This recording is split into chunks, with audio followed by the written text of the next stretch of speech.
महावीर का समवसरण लगा हुआ था। हजारों देव देवियां, श्रावक श्राविकाएं उपस्थित थे। परमात्मा की देशना चल रही थी और सभी परमात्मा की देशना का रसपान कर परम प्रफुल्लित और आनंदित हो रहे थे। श्रावक श्राविकाएं भी और देव देवियां भी, लेकिन दोनों के आनंद के अनुभव में थोड़ा सा अंतर था। देव और देवियां जिनके हृदय में परमात्मा के प्रति, परमात्मा की देशना के प्रति, परमात्मा के सिद्धांतों के प्रति अपार श्रद्धा का अनुभव था, वे प्रसन्न तो हो रहे थे मगर उदास भी हो रहे थे। और उनकी उदासीनता का कारण ये था कि देशना तो हम सुन सकते हैं, राजी हो सकते हैं, नृत्य कर सकते हैं, भक्ति कर सकते हैं, आनंद का अनुभव कर सकते हैं, लेकिन परमात्मा की देशना को जी नहीं सकते, अपने जीवन में उतार नहीं सकते। प्रसन्नता का कारण ये था कि साक्षात परमात्मा की देशना श्रवण करने की अनुकूलता तो मिली, अनुकूलता तो लाखों करोड़ों अरबों देवी देवताओं को मिल जाती है, लेकिन वैसा रुचि भाव हमें मिला। हमारे कोई पूर्व जन्म के पुण्य का जबरदस्त उदय रहा, परिणाम स्वरूप परमात्मा की देशना सुनने को मिली और उसके प्रति रस रुचि का जागरण हुआ।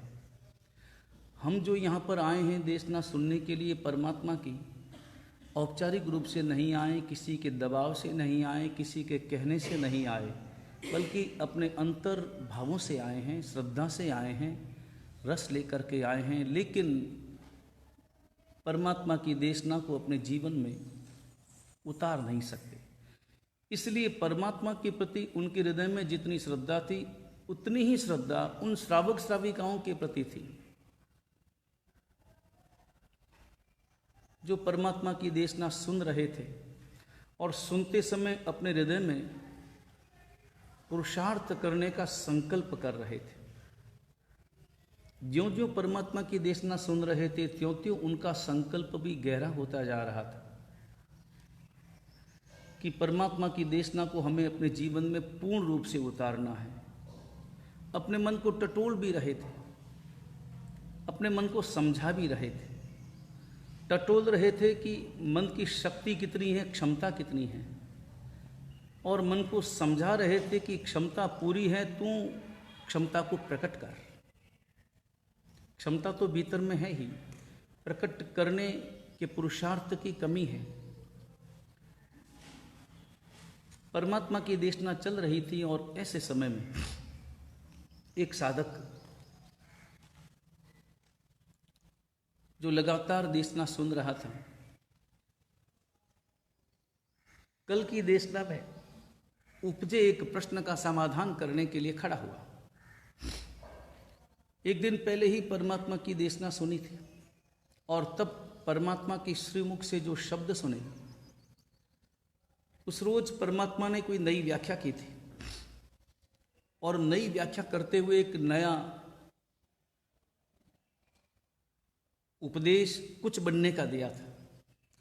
वो अर्थ पूरी तरह से उसके हृदय में स्पष्ट नहीं हो पाया था, इसलिए पूछ रहा था। शब्द तो बड़ा सरल था, सीधा था, अर्थ करना भी बड़ा आसान था, लेकिन फिर भी उसके हृदय में जिज्ञासा हुई कि कहीं कोई संबंध समझ में नहीं आ रहा है, और पूछा।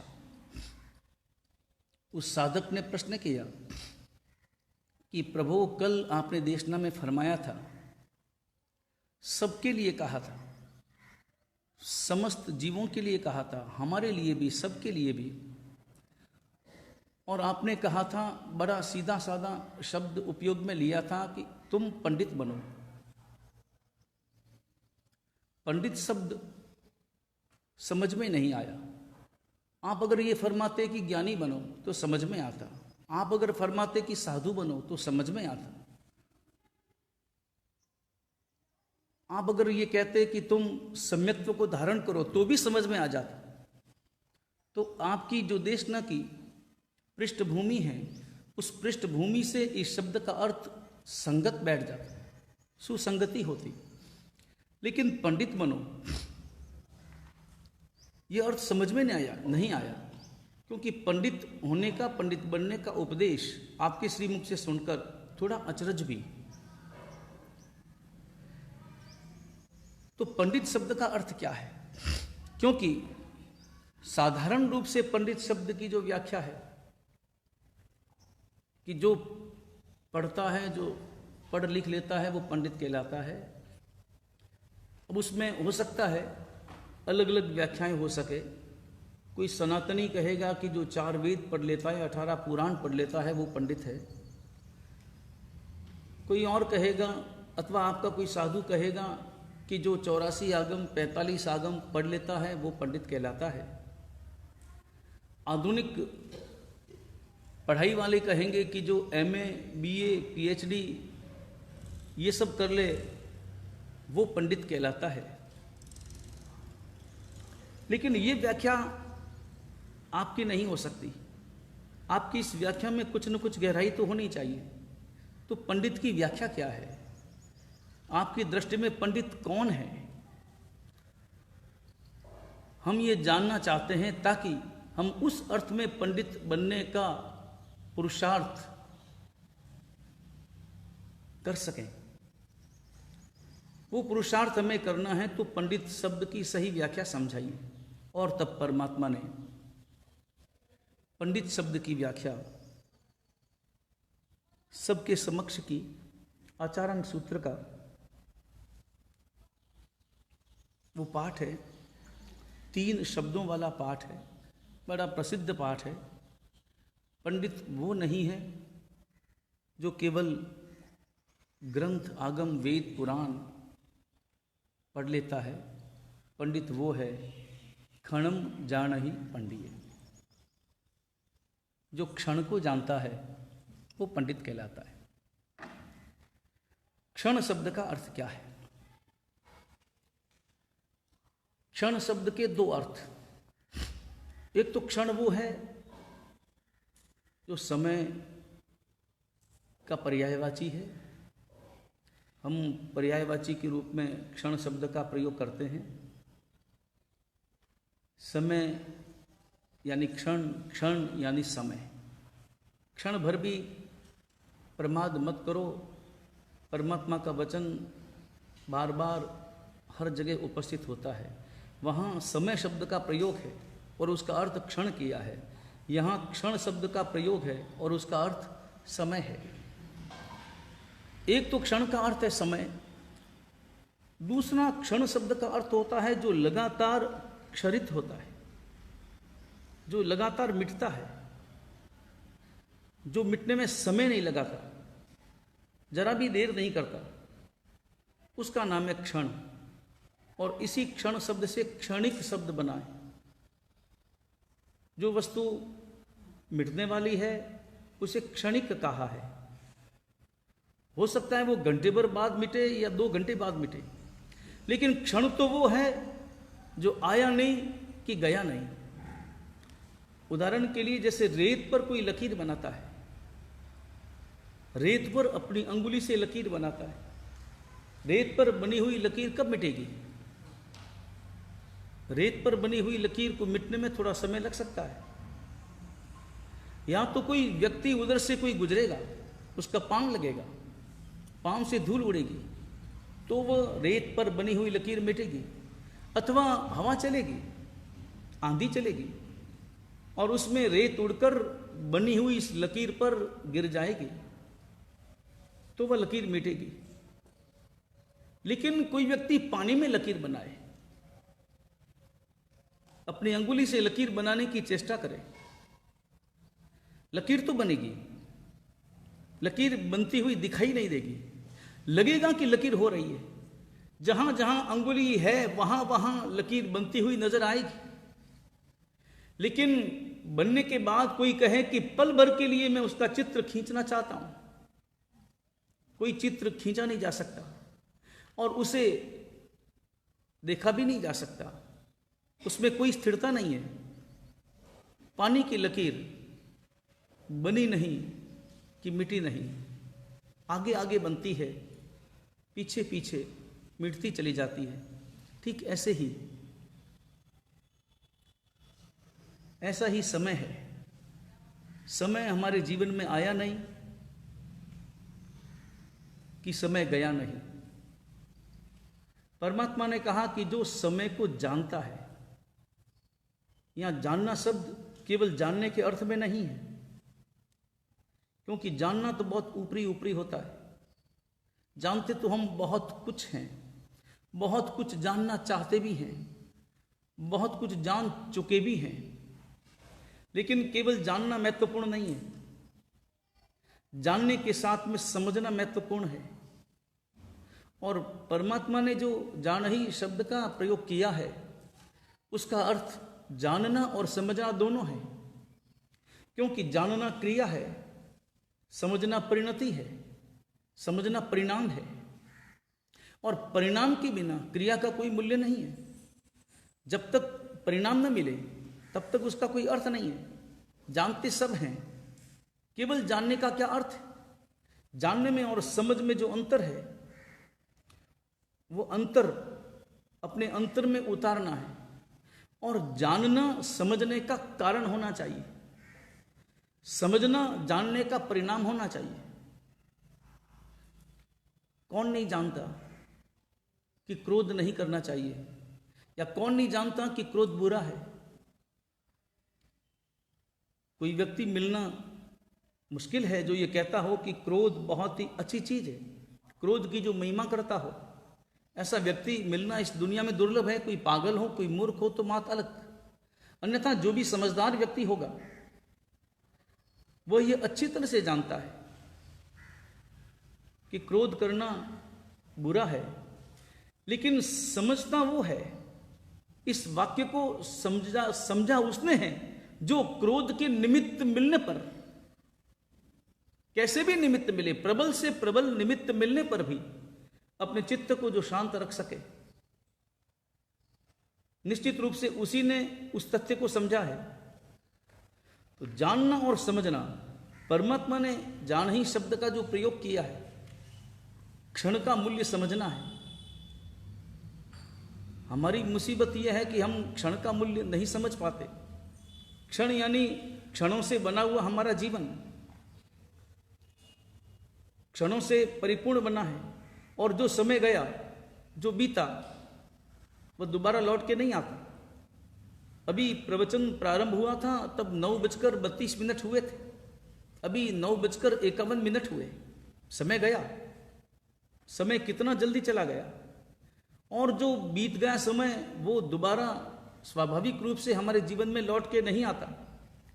तो समझदार तो वो है, जानते सब हैं कि ये समय जा रहा है और जीवन भी चुक रहा है, जीवन लगातार मृत्यु की ओर अग्रसर है।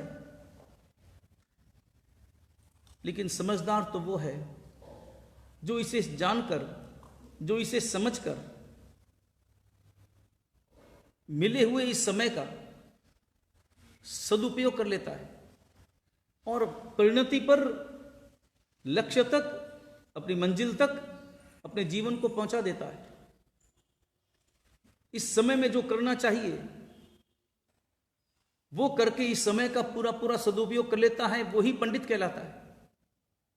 केवल इतना ही जान लेना कि समय बहुत अल्प है, समय बहुत थोड़ा है, केवल इतना ही जान लेना, वो पंडित नहीं कहला सकता। पंडित वो है जो संपूर्ण रूप से उसका उपयोग करता है और हर परिस्थिति में, हर वातावरण में अपनी मंजिल को अपनी आंखों के सामने लगातार उपस्थित रखता है। स्वाभाविक रूप से वही पंडित कहलाता है। और श्रीमद् राजचंद्र जी ने एक जगह लिखा है, गुजराती भाषा में उन्होंने लिखा है कि जब तुम निकलो सुबह सुबह अपने घर से काम के लिए, चाहे व्यापार का कार्य हो, चाहे समाज का कार्य हो, किसी भी कार्य के लिए जो तुम कदम अपने आंगन से बाहर के लिए उठाओ, उस वक्त में केवल एक विचार करना, तारा माथे काल भमे छे एम जानीने तू आजना दिवस में प्रवेश कर। सुबह सुबह ये पहली सूचना तुम्हें अपने मन को और अपने मानस को देनी है। सुबह सुबह तुम अपने हृदय तक ये बात पहुंचाओ कि तुम्हारे सिर पर काल घूम रहा है और कब आएगा, कब उपस्थित होगा। तारा माते काल बमे छे, और काल भी कैसा है? नंगी तलवार है जो बंधी हुई है एक कच्चे धागे से। हवा का झोंका चलेगा, धागा टूटेगा, और धागा टूटेगा, तलवार गिरेगी, और तलवार गिरेगी, तुम पूरे हो जाओगे, तुम्हारा जीवन पूरा हो जाएगा। फिर नया जीवन, फिर पता नहीं है कि नया जीवन कैसा होगा, फिर पता नहीं है कि नए जीवन में तुम्हें क्या अनुकूलताएं मिलेगी, और तुम्हें वो अनुकूलताएं शायद ही मिल पाए। और ध्यान रहे, जो व्यक्ति प्राप्त अनुकूलताओं का उपयोग नहीं करता, उसे अपने जीवन में दोबारा कभी भी अनुकूलताएं प्राप्त नहीं होती। ये संदेश बड़ा महत्वपूर्ण है और हमारे अपने जीवन के लिए है कि ये जो जीवन मिला, जिसके लिए मिला, या जो करने के लिए मिला, या इससे ज्यादा जो हम प्राप्त कर सकते थे, वो उसे छोड़कर सामान्य प्राप्ति में यदि हमने अपनी पूरी क्षमता का उपयोग कर लिया कि 100 रुपए से तुम प्राप्त कर सकते थे 2 किलो दूध या 3 किलो दूध, और तुमने 100 रुपए के बदले में केवल 2 रुपए में मिलने वाली एक चॉकलेट प्राप्त करके प्रसन्न हो गए। चॉकलेट तो मिली, 100 रुपए भी गए, चॉकलेट मिली, मगर चॉकलेट प्राप्त करना उन 100 रुपए की परिणति नहीं थी। वो 2 रुपए में भी मिल सकती थी, लेकिन जो चीज 100 रुपए में मिल सकती थी, 100 रुपए में जिस चीज को पाया जा सकता था, उसका त्याग करके तुमने 2 रुपए में प्राप्त होने वाली वस्तु को ग्रहण करके प्रसन्नता का अनुभव कर लिया। तुमने अपनी अनुकूलता का, प्राप्त अनुकूलता का दुरुपयोग किया। इस जीवन में जो हमें करना है, जो अधिकतम हम प्राप्त कर सकते हैं, उस अधिकतम को छोड़कर न्यूनतम को प्राप्त करके हम प्रसन्न हो रहे हैं। आत्म सुख प्राप्त करके परम आनंद का अनुभव कर सकते थे, लेकिन वहीं क्षणिक ऐन्द्रिक सुख प्राप्त करके अपने जीवन को बहुत सफल मान रहे हैं और अपने मन में ऐसा सोचते हैं। आनंद गंजी महाराज ने एक जगह लिखा है, जिए जाने मोरी सफल गरीरी। पद बहुतरी का ये पद है, जिए जाने मोरी सफल गरीरी। अपने मन में मैं सोचता हूं कि मैं अपने जीवन में सफल हो गया, मेरी हर घड़ी सफल हो गई। मैंने अपनी इस घड़ी में, अपने इस जीवन में पैसा पाया, संपत्ति पाई, रूप पाया, यौवन पाया, और बाह्य सारी सुविधाएं, बाह्य अनुकूलताएं प्राप्त की, और इस आधार पर मैंने अपने जीवन को सफल कर लिया, ऐसा मैं अनुभव करता हूं। आगे लिखते हैं आनंद जी महाराज, सुपन को राज साच करी माचत राचत छाह गगन बदरीरी। तुम तो ऐसे राजी हो रहे हो जैसे किसी व्यक्ति ने सपना देखा हो और सपने में अपने आप को चक्रवर्ती के रूप में पाया हो। अब सपना ही तो है, सपने में मैं कुछ भी देख सकता हूं। कौन रोकने वाला है, कौन टोकने वाला है, और कौन उसे प्रमाणित करने वाला है? सपने में मैंने पाया कि मैं राजा बन गया, मैं चक्रवर्ती बन गया। स्वप्न की बात स्वप्न तक सीमित रहती, वहां तक तो समझ में आता, लेकिन तुम्हारी आंखें खुली, तुम जागे, और होश में आने के बाद में भी तुम्हें वो सपना याद रहा। और न केवल सपना याद रहा, बल्कि सपने में तुमने अपने आप को जिस रूप में देखा था, वही रूप जागने के बाद में भी तुम अनुभव करने लगे और ये सोचने लगे। न केवल सोचने लगे, बल्कि ऐसा ही व्यवहार करने लगे कि मैं राजा हूं, मैं चक्रवर्ती हो गया हूं। वैसी तुम्हारी भाषा हो गई, वैसे तुम आदेश करने लगे कि मैं राजा हो गया हूं। और सुपन को राज साच करी माचत, स्वप्न के राज को सत्य मानकर माचत यानी तुम घमंड में गुम रहे हो, फूले नहीं समा रहे हो। ये स्वप्न का राज तुम्हें राजा नहीं बना सकता। राचत छाह गगन बदरीरी, और फिर तुम इस प्रकार की क्रिया कर रहे हो। एक दूसरा उदाहरण भी आनंद गंजी महाराज देते हैं। एक तो स्वप्न के राज को कभी सत्य मत जानो, और दूसरा धूप में कोई व्यक्ति चल रहा हो और कड़ी धूप हो,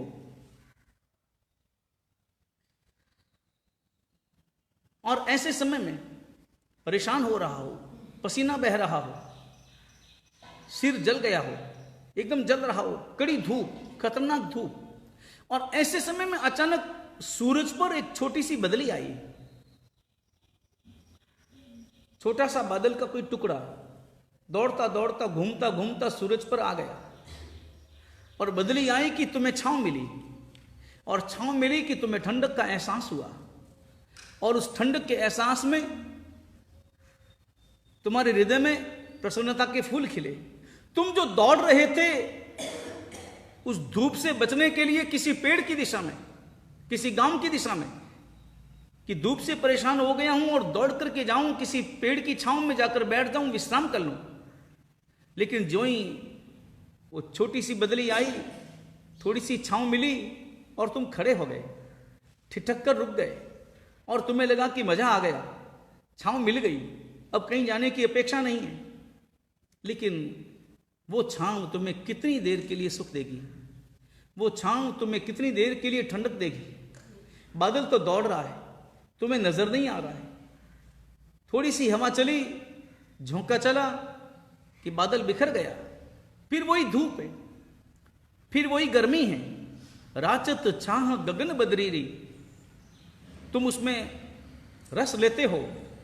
उस छांव में जो गगन यानी आकाश पर छाई हुई बदरी, ऐसा ही तो तुम्हारा क्षणिक ये जीवन है। इस क्षणिक जीवन को अच्छी तरह से समझ लेना है, और क्षणिक जीवन को समझकर क्षणम जान ही पंडिये, जानना है और जानकर समझना है। अन्यथा जीवन तो आज नहीं तो कल पूरा होना है, और ये अपने आप में बहुत महत्वपूर्ण है कि हमें पता नहीं है कि कब पूरा होना है। अगर ये पता होता तो जी नहीं पाते। अगर पता चल जाए कि 1 दिन के बाद, कि 2 दिन के बाद, कि 3 दिन के बाद यहां से विदा होना है, तो वो 3 दिन कैसे बीतेंगे। लेकिन पता ही होना चाहिए कि आने वाला हर क्षण हमारी मौत का सामान लेकर आ सकता है, तभी तो हम सावधान होंगे। एक संत के पास एक व्यक्ति पहुंचा है, मन में आकांक्षाएं लेकर और सपने लेकर। सुना था कि संत बड़े चमत्कारी हैं, देंगे कोई पुड़िया और मेरा जीवन खुशहाल से खुशहाल तंग हो जाएगा। कोई मंत्र का धागा पहनाएंगे और मेरे जीवन में खुशियों का साम्राज्य छा जाएगा। संत के पास में गया, संत अपने ध्यान में थे, और उस संत के पास में जाकर हाथ जोड़कर कुछ देर इधर उधर का वार्तालाप करने के बाद में निवेदन किया कि भगवान जरा मेरा हाथ देखें, हाथ की लकीरें पढ़ें और मुझे बताएं। व्यक्ति थोड़ा होशियार था। होशियार होने के कारण से उसने ऐसा नहीं कहा कि मुझे पैसा कब मिलेगा। उसने ऐसा कहा कि भगवान मुझे एक बहुत विशाल मंदिर बनाना है, अनुकूलता कब मिलेगी। उसने सोचा था कि संत है, मैं अगर डायरेक्ट कहूंगा कि पैसा कब मिलेगा तो संत नाराज हो सकते हैं, लेकिन मैं कहूंगा कि मुझे मंदिर बनाना है तो हो सकता है कि संत के हृदय में प्रसन्नता हो कि देखो कैसा श्रद्धा भरा व्यक्ति है और मंदिर बनाने के लिए निवेदन कर रहा है। संत समझ गए, उसके अंतर के भाव समझ गए। संत ने कहा करोड़पति होना चाहते हो, अरबपति होना चाहते हो, लाओ तेरा हाथ मेरे सामने, मैं देखना चाहता हूं, अभी बताता हूं। और संत ने उस व्यक्ति का हाथ अपने हाथ में लिया, देखा, और देखने के बाद में कहा तू अरबपति होना चाहता है वो तो ठीक, मगर तेरे आयुष्य की रेखा तो कटी हुई है। आयुष्य की रेखा कटी हुई है। आज मंगलवार है, अगला सोमवार सुबह के 10:40 पर तुम्हारा स्वर्गवास है, तुम्हारी मौत है। अब पूछो तुम क्या पूछना चाहते हो, क्या कहना चाह रहे थे? मंदिर बनाना है क्या? करोड़पति होना है? मैं मर जाऊंगा? हाँ, सामने दिख रही रेखा, स्पष्ट बोल रही। 6 दिन और, सोमवार को मृत्यु है, इसी सोमवार को, अगला सोमवार नहीं, और कोई आने वाला सोमवार नहीं, यही सोमवार, इसी सोमवार को तुम्हें विदा होना है।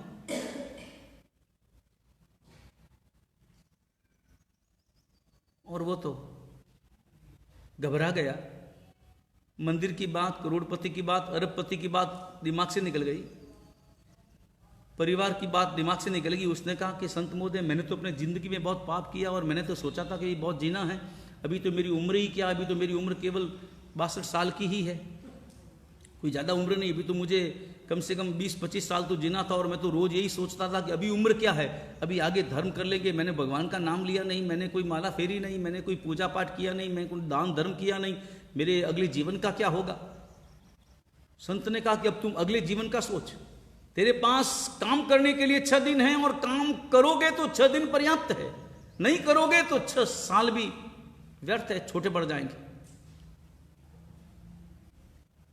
और उस व्यक्ति ने कहा कि मैं जाता हूं अपने घर, लेकिन मेरा एक निवेदन है, आपकी बात असत्य नहीं हो सकती। उस रोज 10:40 पर मेरी मृत्यु है, कम से कम 10 बजे आप मेरे घर पर पधारना, और घर पर पधार कर मुझे थोड़ा उपदेश देना, ताकि मेरा अगला भव सुधर जाए, ये भव तो गया। संत ने कहा चिंता मत कर, मैं आता हूं, तू जा। गया वो, पहला दिन, दूसरा दिन, तीसरा दिन, चौथा दिन, 5वां दिन, एक एक करके बीतने लगा। संत ने कहा था कि परिवार में किसी को कहना मत कि रोज तुम विदा होने वाले हो, बिल्कुल नहीं कहूंगा, किसी को नहीं कहूंगा। और घर पे जब गया, दोस्त आए और दोस्तों ने कहा कि चलो आओ ताश खेलते हैं। उसने कहा रहने दे तेरी ताश। वो तो सीधा गया, थोड़ा बहुत खाया पिया, खाने में ये भी उसे पता न चला कि नमक कम था कि मिर्ची ज्यादा थी कि क्या था, जैसा आया वैसा खाया। ये शरीर तो छूटने वाला है, क्या इसके स्वाद में पड़ना। थोड़ा बहुत खाया, बस शरीर को 5 दिन चलाना है, इसलिए खाया पिया। और फिर बैठा, और बैठ करके फिर केवल माला लेकर के बैठ गया, बस केवल और केवल जाप करने लगा, केवल और केवल जाप, केवल भगवान का नाम, इसके सिवाय कुछ नहीं। परिवार वालों ने, माने पत्नी ने कहा ये हो क्या गया इनको, माला कभी हाथ में दिखाई नहीं देती थी, मैं रोज पीछे पड़ती थी, तब भी कभी माला नहीं, कभी जाप नहीं, कभी पूजा नहीं, कभी मंदिर नहीं, कभी भक्ति नहीं, और अब ये क्या कर रहे हैं। और लोगों ने कहा हो बाजार चलना है, मुझे कहीं पर भी नहीं जाना। सोमवार का दिन आ गया, 10 बज गए और वो संत आ गए। और संत ने कहा कैसे बीते तुम्हारे 6 दिन? बहुत अच्छे बीते। मैं तदाकार हो गया, मैं एकाकार हो गया, मैं तल्लीन हो गया, मैं तन्मय हो गया। मुझे और कोई बातें ध्यान में नहीं रही, याद नहीं रही। मैंने सब अपना काम निपटा दिया। मैंने जो भी मुझे विल वगैरह करनी थी या सिग्नेचर करने थे, सब करा के रख दिए, और किसी को कहा नहीं। और संत ने कहा मुझे ये बताओ, इन 6 दिनों में तुमने फिल्में कितनी देखी? आप कैसी बात करते हैं, फिल्म किसे याद आए? सीरियल सवाल ही पैदा नहीं होता, शेयर बाजार के भाव प्रश्न ही पैदा नहीं होता, हंसी मजाक प्रश्न ही पैदा नहीं होता, दूसरों की गलतियां निकालने की सोच प्रश्न ही पैदा नहीं होता। और तब संत ने कहा कि तुम्हारी आयुष्य तो लंबी है, हो सकता है कि और जीना हो, मगर तुम्हें ऐसे समझ करके जीना है कि कोई न कोई सोमवार तुम्हारे जीवन में आने ही वाला है। जैसे तुम्हारे ये 6 दिन बीते, वैसा ही तुम्हारा आने वाला समय भी स्वाभाविक रूप से होना चाहिए। ऐसा ही अगर समय होता है, वही व्यक्ति तो खणम जान ही पंडिये का अर्थ अच्छी तरह से सम्यक रूप से समझता है। परमात्मा महावीर के इस वाक्य को हमें समझना है और समझकर अपने जीवन में उतारना है और इस चातुर्मास में इसका उपयोग करना है। चातुर्मास प्रारंभ हुआ है, वाचनाएं और कक्षाएं जो भी चलनी है वो व्यवस्थित रूप से चलनी है, लेकिन उसमें उदासीन भाव नहीं लाना है कि चलो आज छोड़ो कल कर लेंगे, आज छोड़ो कल कर लेंगे। अगर ऐसा किया तो समझना कि आपने खणम जान ही पंडिये का अर्थ नहीं समझा है। जीवन कभी भी एक साथ व्यतीत नहीं होता, जीवन हमेशा पल पल ही बीतता है, एक साथ कभी पूरा नहीं होता। न तो एक साथ पूरा होता है, न एक साथ हम कभी जी पाते हैं। हमेशा बीतेगा भी पल पल तो आएगा भी पल पल, जिएंगे भी पल पल ही जिएंगे, क्षण क्षण ही जी पाएंगे। चातुर्मास भी देखते देखते 5 महीने का पूरा हो जाएगा।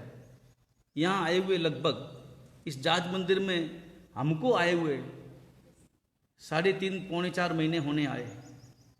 4 महीने में केवल 7-8 दिन ही बाकी बचे हैं। दिन बीत गए, पता भी न चला। जिंदगी ऐसे ही पूरी हो जाती है, पता भी नहीं चलता। इस चातुर्मास का पूरा पूरा उपयोग करना है, लाभ उठाना है, साधना की दृष्टि से, समता की दृष्टि से, अध्ययन की अपेक्षा से, और पूरा लाभ उठाते हुए परमात्मा के इस आचारांक के वाक्य को, आचारांक के इस सूत्र को, खणम जानहि पंडिये को अपने जीवन में उतारकर सार्थक करना है। ऐसा ही हमारा जीवन बने।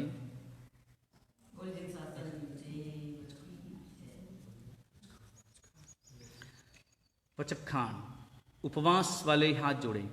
सूर्य उगे अपर्तम बचखाई तिवि प्यारम असनम खाइमम सैमतनो ससागण पाठ्यमाणि गणम महत्तरागणम सब समय वत्यागण पणार पौर्षि 60 पौर्षि अपजगणतनो ससागण पचन कालेनम दिसामयनम सावनम सब समय वत्यागणम वो सिरई आयम्बिल निवि एकासना बियासना उगे सो नमकारसी पौर्षि 60 पौर्षि वा मूर्षि पचगै गै सो चोम प्यारम असनम पाणम खाइमम सैमतनो ससागण पचन कालेनम दिसामयनम सावनम सब समय वत्यागणम आयम्बिलम दिविगयम पचखाई नतनागुणम ससागण मूल्यवाले वीणम गियत संचिठणम उकित विवेगण परुचमकेण पाठ्यमणिगण महत्तरगण सब समायवत्यागण एकासनम बियासनम पचखाई तिवि प्यारम असनम खाइम सनदनो ससनम सागरगण औंट पसन गुरु बुठाननम पाठ्यमणिगण महत्तरगण सब समायवत्यागण वसिरई। सर्वमंगल मांगल्यम सर्वकल्याण कारणम प्रधानम सर्वधर्माणां जैनम जयति शासनम।